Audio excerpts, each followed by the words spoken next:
दोस्तों, आपने ऐसी बहुत सी नदियों के बारे में सुना होगा, जैसे कि सतलुज, यमुना, गोदावरी, नर्मदा, कावेरी इत्यादि।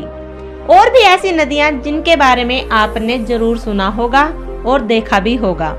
लेकिन आज हम आपको एक ऐसी नदी से रूबरू कराने जा रहे हैं जो इन सब नदियों से बिल्कुल अलग है।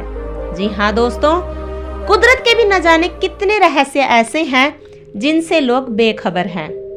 प्रकृति जितनी खूबसूरत है उससे कई ज्यादा रोमांचक भी है।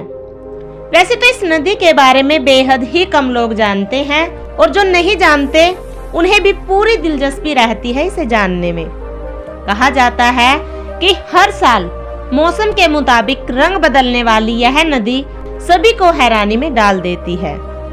दक्षिण अमेरिका के कोलंबिया में बहने वाली यह नदी, जिसका नाम है कैनो क्रिस्टल, इस नदी की यही एक अनोखी खासियत है कि यह हर साल जुलाई से नवंबर तक अलग अलग रंगों में बहती है। इस नदी का रंग कभी पीला, कभी नीला, कभी लाल तो कभी गुलाबी, यानी कि यह नदी अलग अलग रंगों में बहती है। अब आप ये सोच रहे होंगे कि यह नदी जुलाई से नवंबर तक तो अलग अलग रंगों में बहती है, लेकिन दिसंबर से जून तक इस नदी का पानी कैसा होता होगा। आपको बता दें कि दिसंबर से जून तक इस नदी का पानी सामान्य नदियों के जैसा ही होता है, लेकिन यह नदी सिर्फ जुलाई से नवंबर तक ही अलग अलग रंगों में बहती है। अपने अलग अलग तरह के रंगों के कारण इस नदी को रिवर ऑफ 5 कलर्स भी कहा जाता है।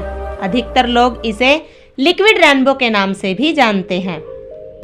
इस नदी के बारे में जानने के बाद लोगों के मन में सिर्फ एक ही सवाल उठता है कि आखिर ये नदी रंग कैसे बदलती है।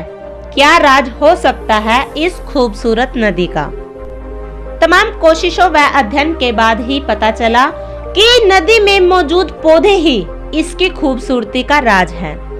दरअसल कैनो क्रिस्टल नदी में मैकरेनिया क्लेविगिरा नाम का एक पौधा है, जिसके कारण इस नदी का रंग बदलता ही रहता है। इस पौधे को अगर किसी खास मौसम में पर्याप्त जल या पर्याप्त सूरज की रोशनी मिले तो इसका रंग हल्का या फिर गहरा लाल होता जाता है। ज्यादातर दिनों में इस नदी का रंग हल्का या गहरा गुलाबी या फिर हरा हो जाता है, मगर कभी कभी इसका रंग नीला, पीला व नारंगी भी हो जाता है।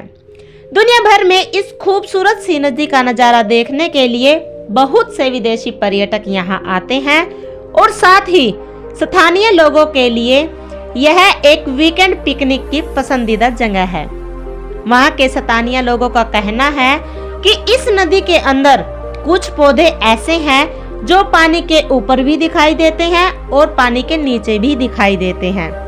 इन अलग अलग रंगों के पौधों के कारण ही यह नदी इतनी खूबसूरत प्रतीत होती है।